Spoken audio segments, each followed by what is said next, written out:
Hello students, मैं Divya Bhardwaj acid bases and salts के part 3 के साथ एक बार फिर आपके सामने हूँ। तो बच्चों, लास्ट 2 पार्ट्स में हमने इससे क्या समझा? हमने नेचर समझी कि कौन से सब्सटेंसेस एसिड होते हैं, कौन से सब्सटेंसेस बेसिक होते हैं और कौन से सब्सटेंसेस सॉल्ट्स होते हैं।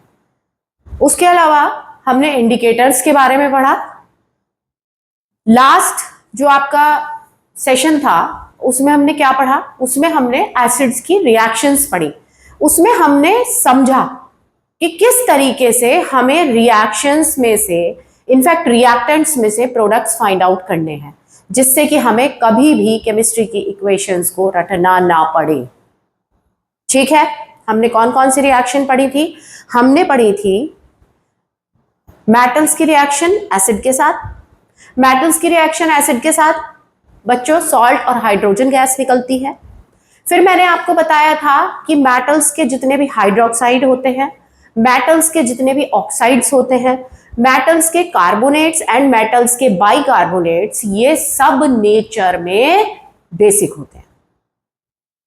ठीक है, ये सब नेचर में बेसिक होते हैं। हमने क्या पढ़ा था कि एसिड की रिएक्शन बेस के साथ जब होती है तो product formed is salt and water. इसी को ध्यान में रख के हमने अपनी सारी रिएक्शंस पढ़ी थी। कौन कौन सी? एसिड की रिएक्शन बेस के साथ। जब हमने एसिड की रिएक्शन बेस के साथ कराई थी तो we got salt and water, corresponding salt मिलेगा। जब हमने एसिड की रिएक्शन मेटल के कार्बोनेट से कराई थी तो हमें क्या क्या मिला था?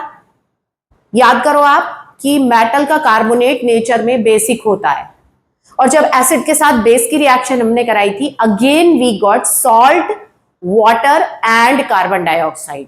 कार्बन डाइऑक्साइड क्यों? क्योंकि जब भी कार्बोनेट ग्रुप हम देखेंगे हम उसमें से कार्बन डाइऑक्साइड गैस हमेशा निकाल देंगे। We will find CO2 as a product.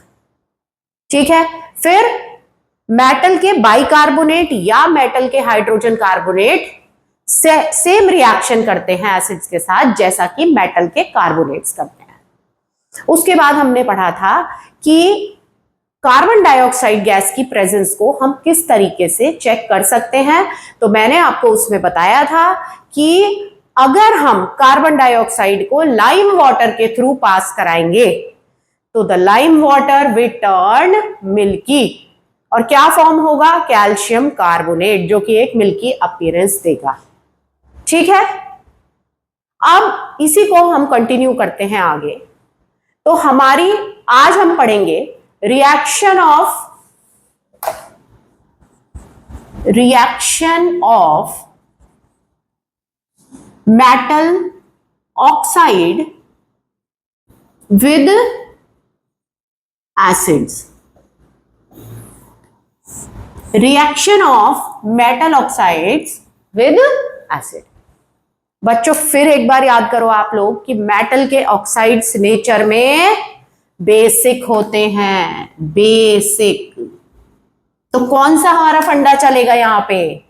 Reaction of acid and base. चलो हम मेटल का ऑक्साइड लेते हैं, कैल्शियम ऑक्साइड। कैल्शियम ऑक्साइड की रिएक्शन हम कराएंगे HCl के साथ। तो ये रिएक्शन आपकी सेम एसिड और बेस वाली रिएक्शन होगी। क्या निकलेगा आप बताओ? वाटर। ये यहां पे बैलेंस नहीं है, लेकिन हम यहां से वाटर निकाल देंगे। वाटर यहां लिख दो, बाद में बैलेंसिंग करेंगे। बचा क्या? Calcium will go with chlorine, तो बनेगा calcium chloride, CaCl2 plus water. अब इसको हम क्या कर लेंगे? इसको हम बैलेंस कर लेते हैं। ठीक है, this will become 2CaO, oh sorry, 2CaO and 2HCl, 2HCl2,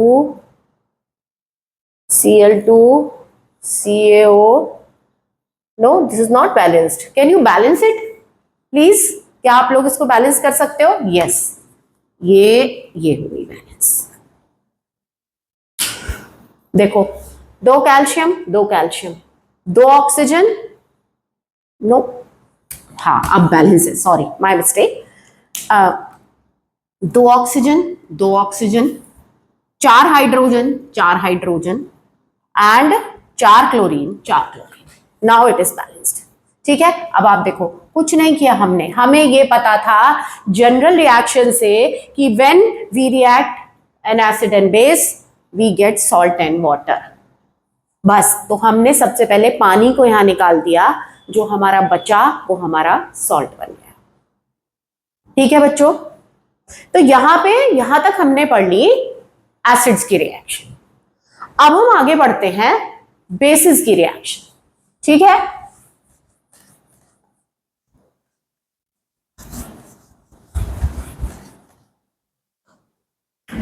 सबसे पहली रिएक्शन हमने पढ़ी थी, केमिकल रिएक्शन जो इस चैप्टर में पढ़ी थी, वो कौन सी थी याद करो आप लोग? एसिड्स की रिएक्शन मेटल्स के साथ। तो अब हम क्या पढ़ेंगे? बेसिस की रिएक्शन मेटल्स के साथ। Reaction of metal with base. Base के साथ मेटल्स कैसे रिएक्ट करते हैं? चलो बच्चों, एक बात अब आप यहां पे समझो कि मेटल्स जो होते हैं नेचर में, मेटल्स की नेचर कैसी होती है? बेसिक। ठीक है, आप ऐसे समझो कि मैंने एक मेटल लिया, सपोज मैंने सोडियम मेटल लिया। ठीक है, सोडियम मेटल की रिएक्शन मैंने सोडियम हाइड्रोक्साइड से कराई। क्या रिएक्शन होगी? रिएक्शन नहीं होगी। क्यों नहीं होगी रिएक्शन? क्योंकि ये भी बेसिक है और ये तो हमारा बेस है ही, स्ट्रॉन्ग बेस है। तो बेस और बेस की रिएक्शन नॉट पॉसिबल, पॉसिबल ही नहीं है रिएक्शन। हमें क्या याद रखना है कि सारे मेटल्स नेचर में बेसिक होते हैं, और क्योंकि वो बेसिक होते हैं इसलिए वो खुद बेसिक होने की वजह से दूसरे बेस के साथ रिएक्ट नहीं करेंगे। ठीक है, समझ में आ गया?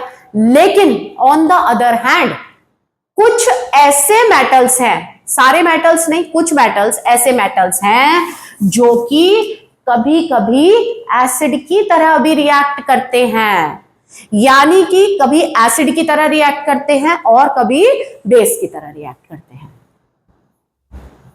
ठीक है, उन मेटल्स को बोलते हैं एम्फोटेरिक मेटल्स। पहले हम लिखेंगे metals are basic in nature, so they do not react with bases। ठीक है, except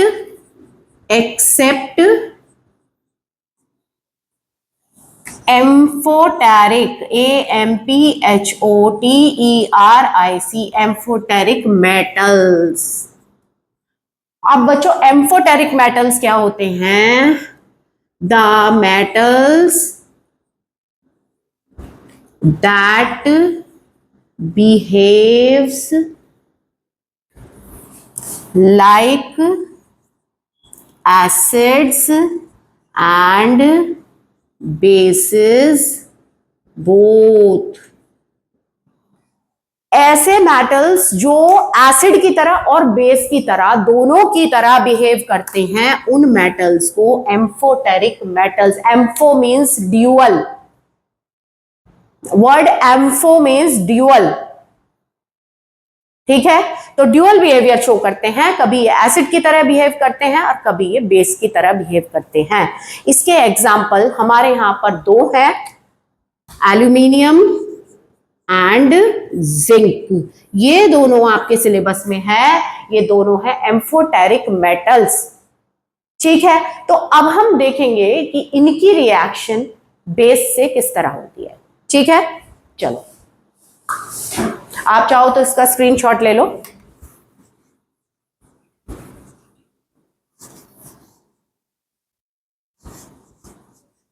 तो हम लेंगे जिंक मेटल, जिंक मेटल। ठीक है, क्योंकि मैंने आपको अभी बताया कि ये एसिड की तरह भी बिहेव करता है।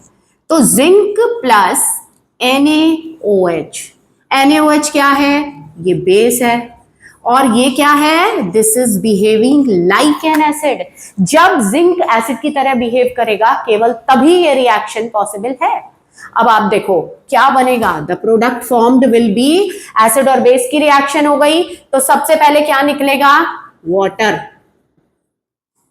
पता है आपको, जब भी एक एसिड और एक बेस की रिएक्शन होगी हमें हमेशा पानी मिलेगा।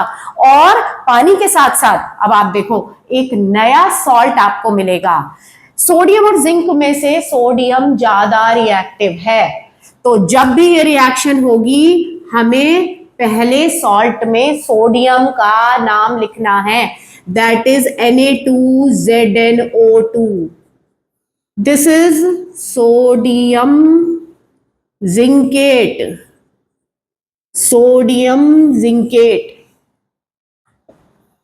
This reaction is very important for your exam point of view.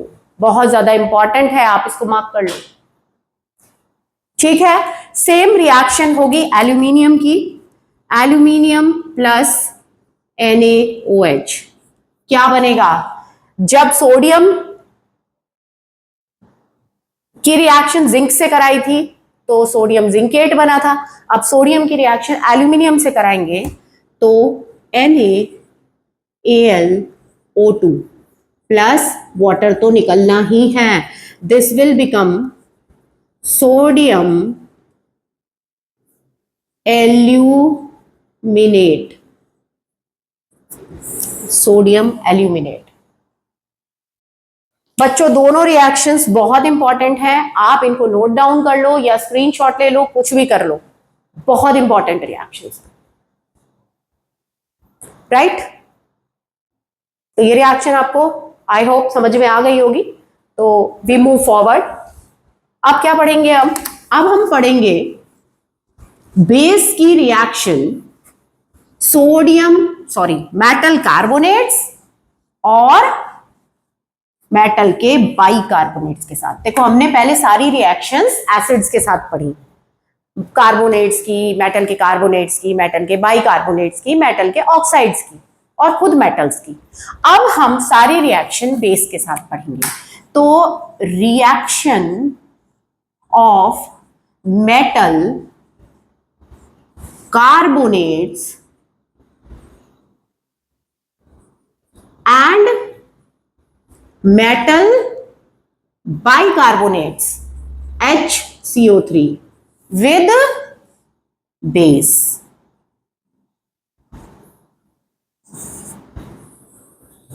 Base के साथ रिएक्शन हम पढ़ेंगे। अब बच्चों आप मुझे बताओ क्या ये रिएक्शन पॉसिबल है?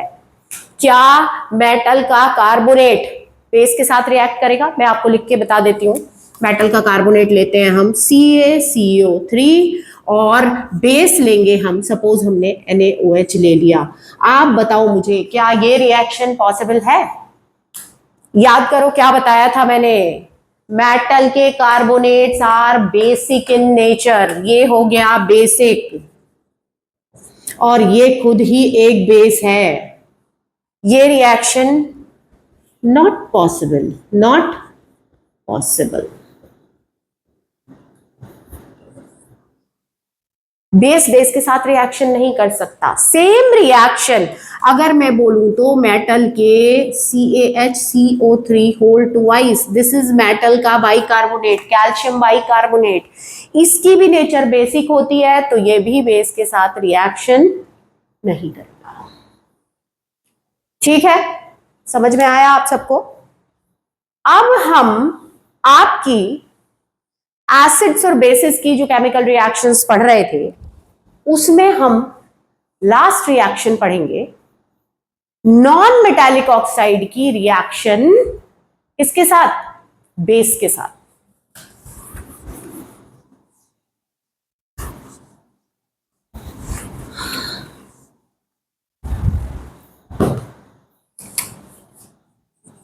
Reaction of non metallic, actually पूरा ही लिख देती हूं उसको, non metallic oxide with base.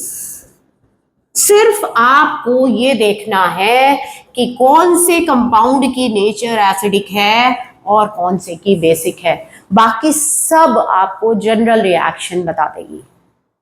ठीक है, चलो। तो नॉन मेटल का ऑक्साइड हम लेते हैं। मेटल के ऑक्साइड बताओ आप, calcium oxide, magnesium oxide, zinc oxide, बहुत सारे ऑक्साइड्स हैं, सोडियम ऑक्साइड, पोटेशियम ऑक्साइड, लेकिन नॉन मेटल का ऑक्साइड होता है, हम ले लेते हैं कार्बन डाइऑक्साइड। कार्बन डाइऑक्साइड की रिएक्शन हम करेंगे बेस के साथ। ठीक है, अब फिर वही बात आती है कि हमें ये देखना है, ये तो हमें पता है कि दिस इज अ बेस, ठीक है, this is basic in nature.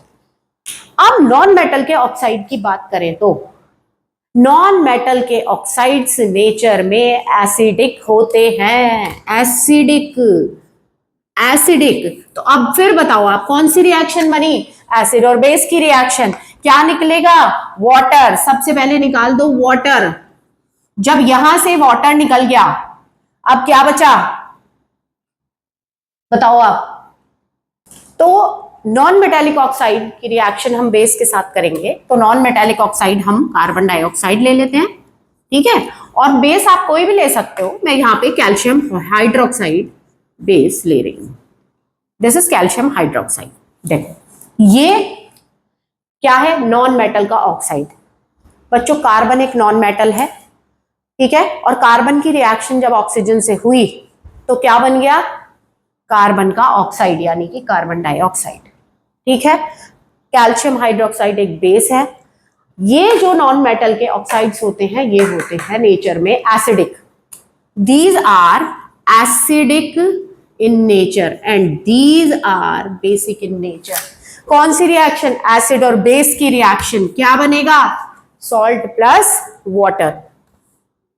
Water निकाल दो सबसे पहले, ठीक है। देखो CaOH होल ट्वाइस, फिर दोबारा समझा रही हूं, CaOH होल ट्वाइस मतलब 2 OH, एक OH ये, एक OH है, ठीक है। यहां से निकला वाटर का एक मॉलिक्यूल निकल गया, ठीक है। चलो अब क्या बचा, इसके पास बचा CaO, ठीक है, ये बचा CaO। अब ये CaO कर लेगा CO2 से कंबाइंड, मतलब कि ये वाली ऑक्सीजन यहां पे जुड़ जाएगी और ये CO2 और ये वाला प्लस एक ऑक्सीजन मिलके बना लेंगे carbonate group, that is CO3। समझ में आया, देखो दोबारा बताती हूं, ये था CO2। कार्बोनेट ग्रुप बनाने के लिए हमें इसके साथ सिर्फ एक ऑक्सीजन को ऐड करना है, वो ऑक्सीजन ये है, ये इसके साथ आगे जुड़ जाएगी, CO3 ग्रुप बन जाएगा। अब बचा कैल्शियम, तो ये CO3 ग्रुप कैल्शियम के साथ जुड़ जाएगा and this will form CaCO3, that's all, this is the reaction. Calcium carbonate is the salt along with water. I think आपको ये सब क्लियर हो गया होगा, ठीक है। चलो तो फिर आगे चलते हैं, थोड़ा सा इसका पार्ट और बचा है, उसको हम पढ़ लेते हैं। अब हम क्या पढ़ेंगे, अब हम पढ़ेंगे कि कुछ एसिड्स स्ट्रॉन्ग एसिड्स होते हैं, तो वो स्ट्रॉन्ग एसिड्स क्यों होते हैं, ठीक है। कुछ बेसिस स्ट्रॉन्ग बेसिस होते हैं, तो वो स्ट्रॉन्ग बेसिस क्यों होते हैं। एंड सेम कुछ एसिड्स वीक एसिड्स होते हैं और कुछ बेसिस वीक बेसिस होते हैं, तो क्या रीजन है कि वीक एसिड्स का बिहेवियर शो करते हैं और स्ट्रॉन्ग एसिड्स का बिहेवियर शो करते हैं, ठीक है। तो हम पढ़ेंगे concept of strong and weak acids, ठीक है। स्ट्रॉन्ग और वीक एसिड्स का कॉन्सेप्ट आज हम पढ़ेंगे। चलो बच्चों, तो मैंने आपको क्या बताया था, मैंने आपको बताया था कि एसिड्स तब अपना एसिडिक बिहेवियर शो करते हैं, एसिड्स अपना एसिडिक बिहेवियर तब शो करते हैं when they produce H+ ions, ठीक है। जब H+ आयन एसिड प्रोड्यूस करते हैं, हाइड्रोजन आयन प्रोड्यूस करते हैं, केवल तभी वो अपना एसिडिक बिहेवियर शो करते हैं। तो आप मुझे ये बताओ कि जिस एसिड में ये आयंस ज्यादा नंबर में प्रेजेंट होंगे वो एसिड उतना ही ज्यादा एसिडिक बिहेवियर शो करेगा, और जो एसिड जितना ज्यादा एसिडिक बिहेवियर शो करेगा वो उतना ही स्ट्रॉन्ग एसिड होगा। ठीक है, चलो समझते हैं इस चीज को।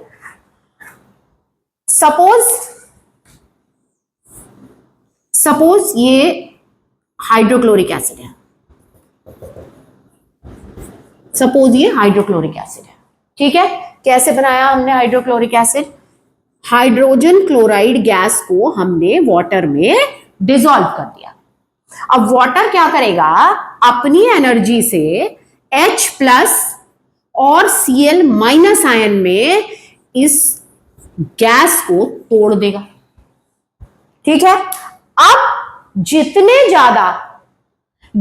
ज्यादा हाइड्रोजन आयन ये वाटर प्रोड्यूस करेगा HCl को तोड़ के, वाटर क्या करेगा बच्चों, दोबारा समझ लीजिए आप लोग, water will break the bond, ये वाला HCl के बीच में जो बॉन्ड है इस बॉन्ड को तोड़ देगा, अलग कर देगा, इनकी दोस्ती को तोड़ देगा, अलग कर देगा। ये बोलेगा हाइड्रोजन आयन तुम अलग जाओ और क्लोराइड आयन तुम अलग जाओ।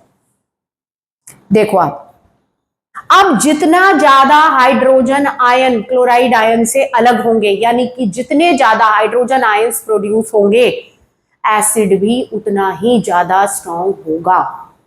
सपोज ये हाइड्रोक्लोरिक एसिड है, ये मैं एग्जांपल आपको दिखाती हूं। ठीक है, यहां पे सपोज मेरे पास 10,000 H प्लस आयंस हैं। ठीक है, ऑन द अदर हैंड मेरे पास यहां पर एसिटिक एसिड है। एसिटिक एसिड होता है सेम अमाउंट में, मेरा एसिटिक एसिड है, एसिटिक एसिड का फॉर्मूला होता है CH3COOH। ठीक है, अब क्या है देखो, जब हम इसको पानी में डिसॉल्व करेंगे तो ये टूट जाएगा। काय में टूटेगा, एसीटेट आयन, CH3COO क्या है, एसीटेट आयन बोलते हैं इनको, और हाइड्रोजन आयन। ठीक है, मान लो मैंने 100 ml HCl लिया और मैंने 100 ml एसिटिक एसिड लिया, दोनों पानी में है डिसॉल्व, दोनों में हाइड्रोजन आयंस प्रोड्यूस हुए हैं, दोनों में प्रोड्यूस हुए हैं हाइड्रोजन आयन। अगर इसमें 10,000 हाइड्रोजन आयंस प्रोड्यूस हुए हैं, 10,000 सपोज हाइपोथेटिकल सिचुएशन, तो हो सकता है इसमें केवल 100 ही हाइड्रोजन आयन प्रोड्यूस हो। क्यों? क्योंकि ये वाला एसिड वीक एसिड है और ये वाला एसिड स्ट्रॉन्ग एसिड है। कहने का मतलब है कि जब एक एसिड टूटता है, अपने बॉन्ड को तोड़ के आयन फॉर्म करता है, hydrogen ion and chloride ion, या एसीटेट आयन और हाइड्रोजन आयन, तो जिस एसिड में ज्यादा हाइड्रोजन आयन लिबरेट होते हैं, ज्यादा डिसोसिएशन होता है, यानी कि ज्यादा टूटता है एसिड, वो एसिड उतना ही स्ट्रॉन्ग एसिड होता है। और जितने हाइड्रोजन आयन कम प्रोड्यूस होते हैं उतना ही वीक एसिड होता है। और ये बच्चों किस बात पे डिपेंड करता है? ये डिपेंड करता है आपके इस बॉन्ड के ऊपर। ये वाला बॉन्ड, ये बॉन्ड जितना वीक होगा, अगर ये बॉन्ड वीक है, वीक बॉन्ड होगा तो ये बहुत आसानी से टूटेगा और ज्यादा हाइड्रोजन आयंस लिबरेट होंगे। और अगर ये बॉन्ड स्ट्रांग होगा, आप देख रहे हो ये वाला बॉन्ड बहुत ज्यादा स्ट्रांग है, दिस बॉन्ड बहुत ज्यादा स्ट्रांग है, तो जब ये बॉन्ड टूटेगा तो पहली बात तो ये टूटेगा ही बहुत मुश्किल से, और जब ये टूटेगा तो हाइड्रोजन आयंस बहुत कम नंबर में प्रोड्यूस होंगे, जो कि इस एसिटिक एसिड को एक वीक एसिड बना देते हैं। समझ में आ गया होगा आप लोगों को। चलो तो आगे मूव करते हैं। अब हम पढ़ते हैं concept of strong and weak bases. Strong और वीक बेसिस का क्या कॉन्सेप्ट है ये भी हम पढ़ लेते हैं।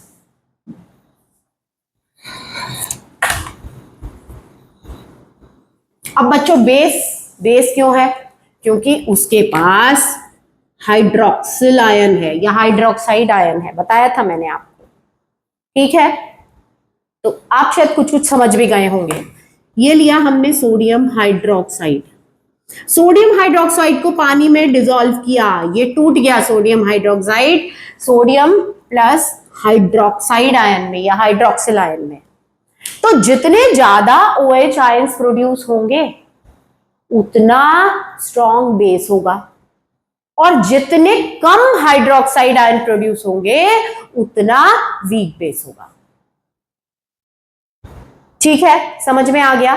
देखो अब यहां पे आप देखो, NaOH जब टूटता है तो बहुत ज्यादा नंबर में हाइड्रोक्साइड आयंस प्रोड्यूस होते हैं, लेकिन जब CaOH होल ट्वाइस टूटता है तो बहुत कम नंबर में हाइड्रोक्साइड आयन प्रोड्यूस होते हैं, क्योंकि कैल्शियम और हाइड्रोक्साइड ग्रुप का बीच का जो बॉन्ड है वो बहुत ज्यादा स्ट्रॉन्ग है, उसको तोड़ना बहुत मुश्किल है। और जब वो टूटता है तब भी पूरा नहीं टूटता, सारे बॉन्ड्स नहीं टूटते, कुछ बॉन्ड्स टूटते हैं और बहुत कम नंबर में हाइड्रोक्साइड आयंस लिबरेट होते हैं।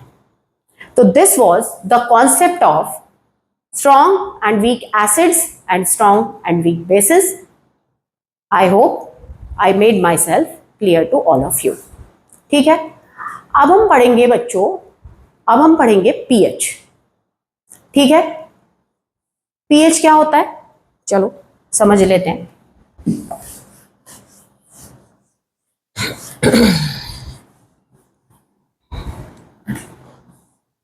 चलो, तो ये होता है pH।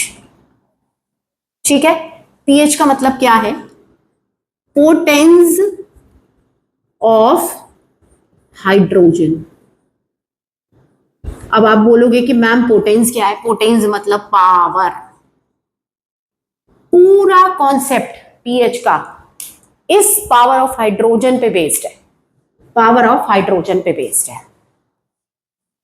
ठीक है, एक साइंटिस्ट थे सोरेंसन, उन्होंने pH स्केल बनाया था। ठीक है, pH स्केल क्या होता है बच्चों, कि एक यूनिवर्सल इंडिकेटर बनाया जाता है। सबसे पहले समझते हैं यूनिवर्सल इंडिकेटर क्या होता है। इंडिकेटर हमने पढ़ लिए थे।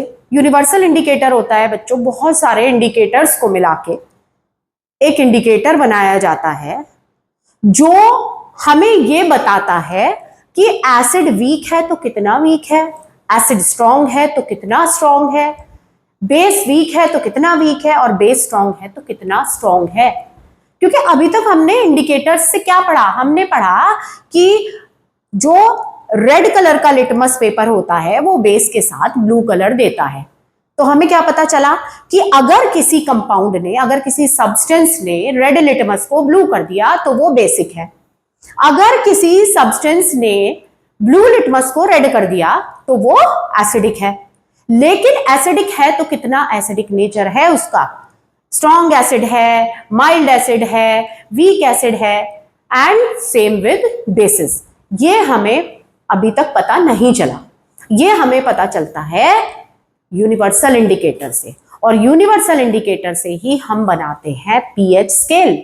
बहुत सारे अलग अलग इंडिकेटर्स को मिला लिया जाता है और उन इंडिकेटर्स को मिला के एक पेपर को उसमें डिप करके ड्राई कर लिया जाता है, आपका pH पेपर तैयार हो जाता है।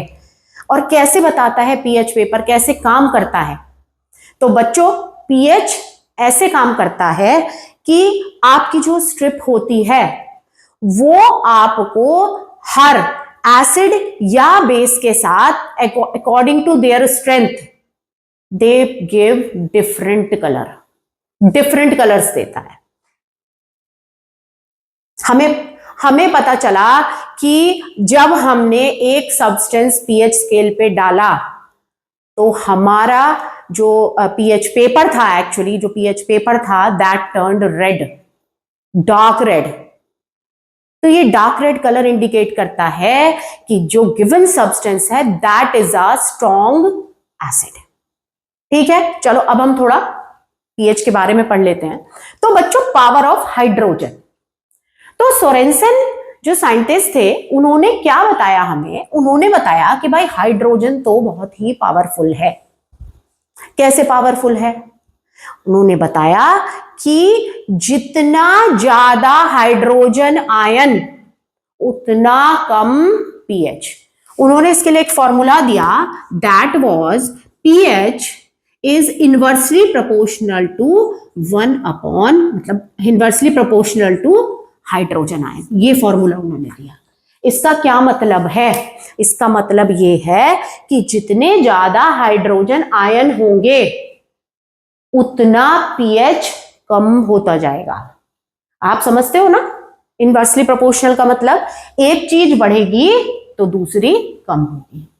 तो अब हम देख लेते हैं कि पीएच स्केल कैसा होता है। इस फॉर्मूले को हम यहां लिख लेते हैं, pH is inversely proportional to hydrogen ions. तो बच्चों कुछ ऐसा होता है पीएच स्केल।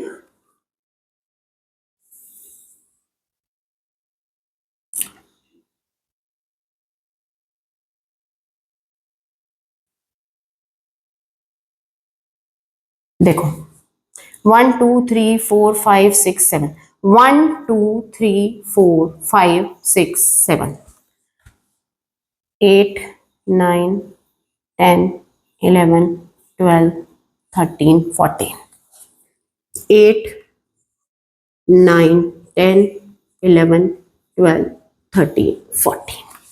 मतलब कि हमारे पीएच स्केल पे 1 से लेके और 14 तक मार्किंग होती है। ठीक है, अब आप देखो, जब 7 जो होता है दैट इज न्यूट्रल। न्यूट्रल मतलब, न्यूट्रल का क्या मतलब है? न्यूट्रल का मतलब है कि एक ऐसा सब्सटेंस जिसकी नेचर ना तो एसिडिक है और ना ही बेसिक है। एक ऐसा सब्सटेंस जो ना नेचर में एसिडिक बिहेवियर शो करेगा और ना ही बेसिक बिहेवियर शो करेगा, उसको बोलते हैं न्यूट्रल। ठीक है, तो हमारा जो 7 पीएच स्केल पे जो 7 नंबर है दैट इज न्यूट्रल। ठीक है, चलो अब हम 7 से लेफ्ट की तरफ जब चलेंगे, जब हम 7 से लेफ्ट की तरफ चलेंगे मतलब 6 5 4 3 1 2, तो ये हमारे सारे आ जाएंगे एसिड्स। और जब हम 7 से राइट हैंड साइड की तरफ चलेंगे तो सारे आ जाएंगे बेसिस, यानी कि 8 to 14 सारे के सारे बेसिस हैं।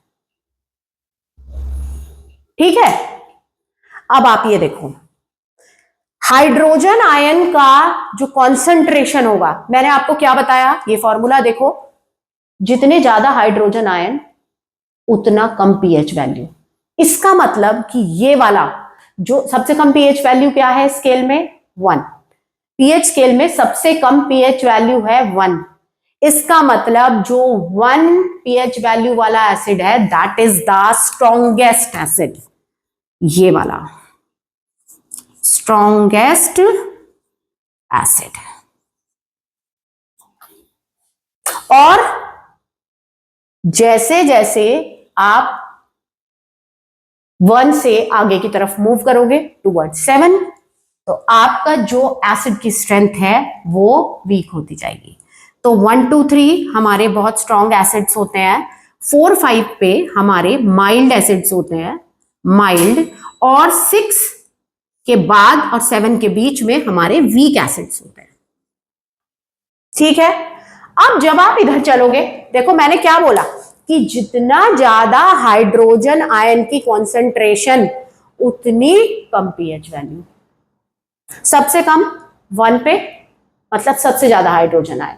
अब जब आप राइट हैंड साइड पे मूव करोगे तो हाइड्रोजन आयन की कॉन्सेंट्रेशन कम होती जाएगी। ध्यान से समझना, हाइड्रोजन आयन की कॉन्सेंट्रेशन जब कम होगी फ्रॉम लेफ्ट टू राइट, तो किसकी कॉन्सेंट्रेशन बढ़ेगी?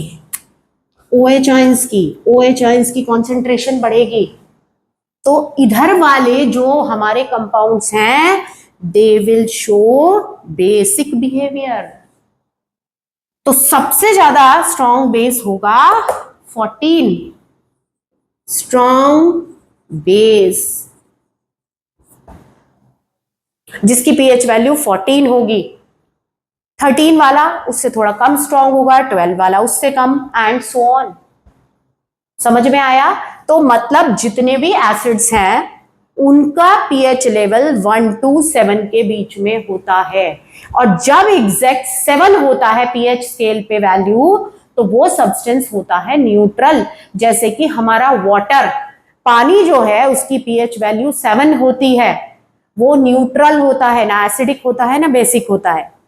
और जब हम 7 से 14 की तरफ चलेंगे, when we'll move towards 7 to 14, there will be an increase in OH ions, hence the substance will become basic in nature, मतलब कि बेसिक स्ट्रेंथ बढ़ेगी।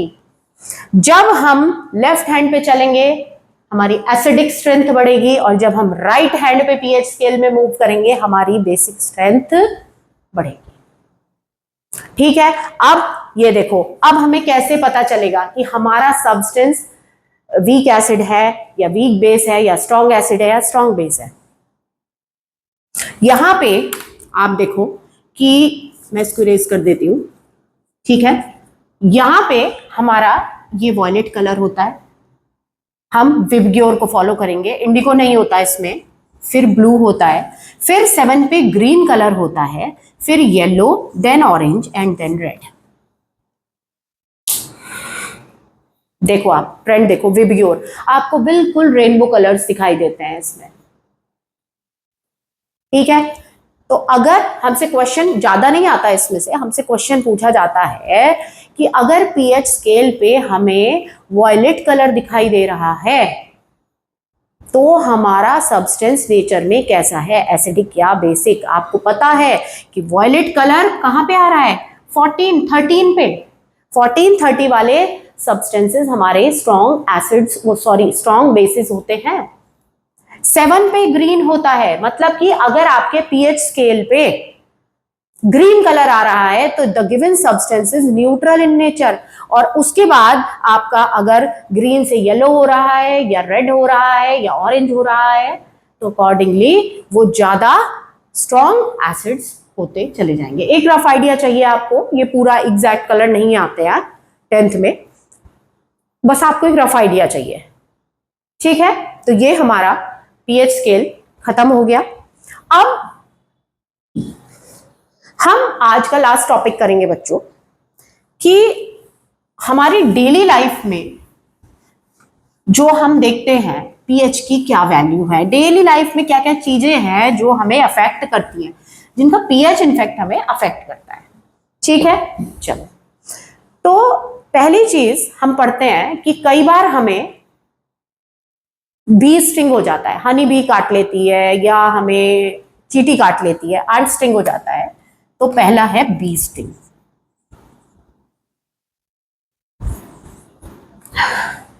जब हमें चींटी काटती है या जब हमें बी काटती है तो हमें बहुत ज्यादा पेन होता है जहां पे उसने काटा होता है।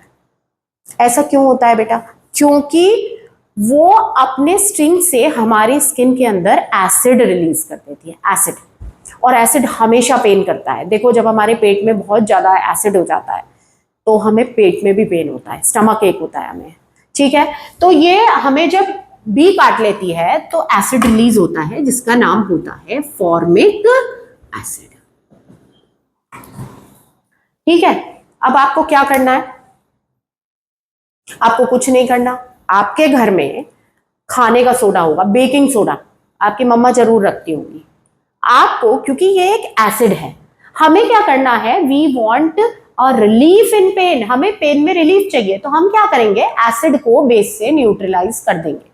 And in order to do that हम जो बेकिंग सोडा है उसका एक पेस्ट बना लेंगे, बहुत ज्यादा पानी नहीं मिलाना है, और पेस्ट बना के हम उसको अप्लाई करेंगे उस जगह पर जहां पर हमें बी स्टिंग हुआ है। आप देखोगे you will instantly get relief. तो ये एक एग्जाम्पल है कि हमारी डेली लाइफ में हम किस तरीके से, जो हमारा फॉर्मिक एसिड होता है वो ऑलमोस्ट, आप समझिए कि ऑलमोस्ट 5.5 से 6 के बीच का उसका पीएच होता है, तो इस तरीके से हम उसको न्यूट्रलाइज करके और पेन में रिलीफ कर सकते हैं। दूसरा एग्जाम्पल है बच्चों tooth decay. Tooth decay, tooth decay आप सबको पता है बहुत ज्यादा पेनफुल होता है, केरीज हो जाती हैं हमारे टूथ में।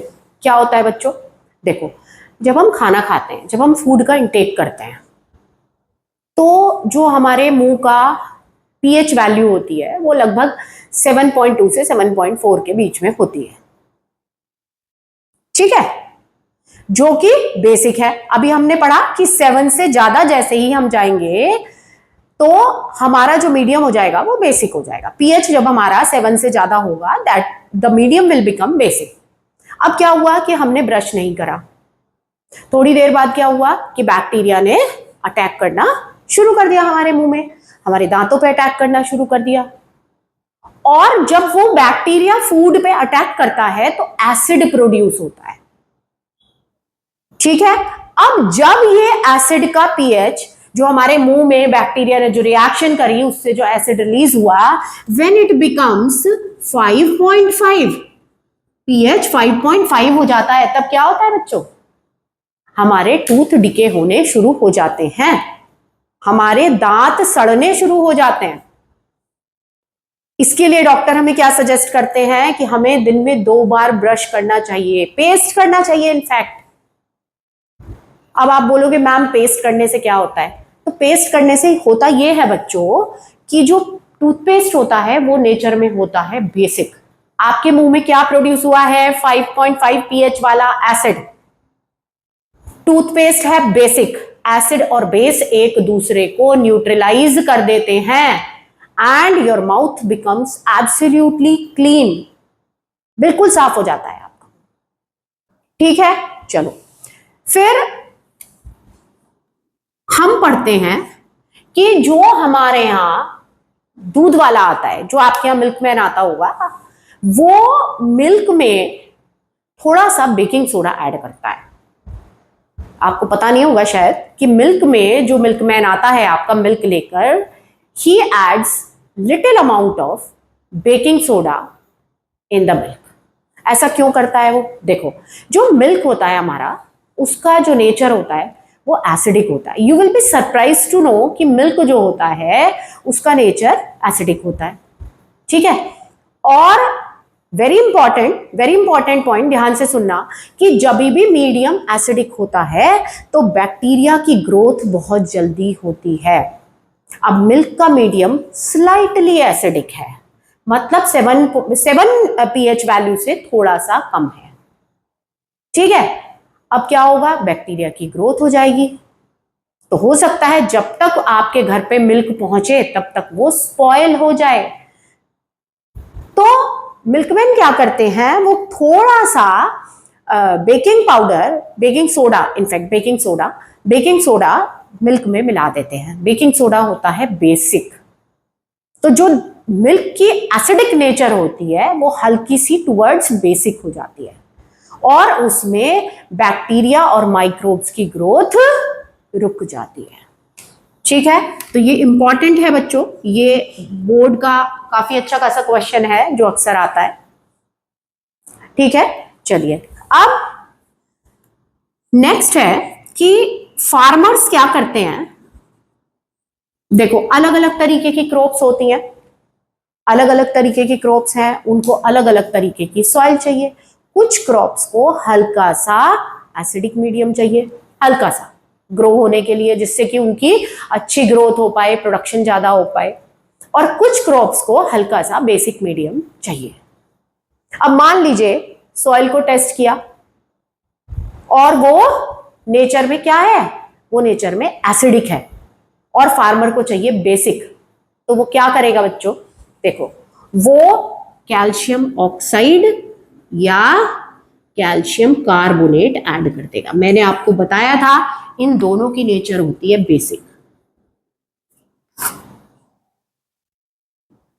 क्या होगा, आपकी जो सॉइल में एसिड था बेस उसको न्यूट्रलाइज कर देगा और आपकी सॉइल तैयार हो जाएगी क्रॉप प्रोडक्शन के लिए। इन द सेम मैनर अगर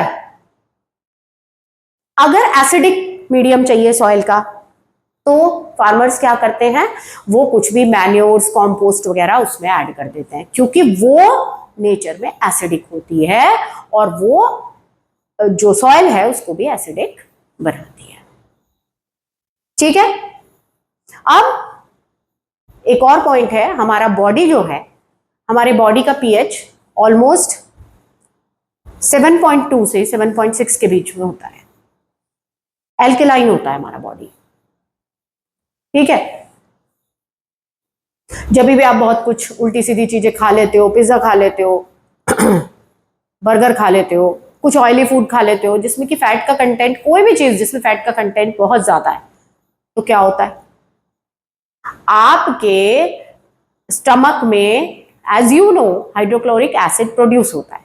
अब आपने खाया ऑयली फूड, आपने खाया फैट, तो आपके स्टमक को क्या पता है कि भाई इसको डाइजेस्ट करने के लिए ज्यादा HCl प्रोड्यूस करना है। और जब आपके स्टमक में ज्यादा अमाउंट ऑफ HCl प्रोड्यूस हो जाता है तो वो हमारी स्टमक की इनर लाइनिंग को डैमेज करना शुरू कर देता है और हमें स्टमक एक होता है, हमें जलन फील होती है जिसको हम एसिडिटी बोलते हैं। उस समय हम क्या करते हैं बच्चों, उस समय हम कोई भी इनो, मतलब I am not promoting anything, but हम कोई भी माइल्ड बेस पीते हैं। आप जितनी भी एंटासिड्स देखते हो they all contain mild acids, basically milk of magnesia, MgOH whole twice ये होता है जिसको हम पीते हैं। हमारे पेट में है एसिड, हमने पी लिया बेस, न्यूट्रलाइज हो गया एंड वी फेल्ट रिलीव्ड। तो बच्चों ये हमारे डेली लाइफ के एग्जाम्पल्स थे जो कि हम रोज अपने रूटीन में एक्सपीरियंस करते हैं। ठीक है। तो आई होप आपको आज जो कुछ भी मैंने बताया वो सब क्लियर हो गया होगा। अगर आप चाहते हो ऐसी ही और वीडियोस देखना तो प्लीज आप मेरी वीडियो को लाइक, शेयर और सब्सक्राइब करें। Thank you so much and keep rocking. Bye बच्चों।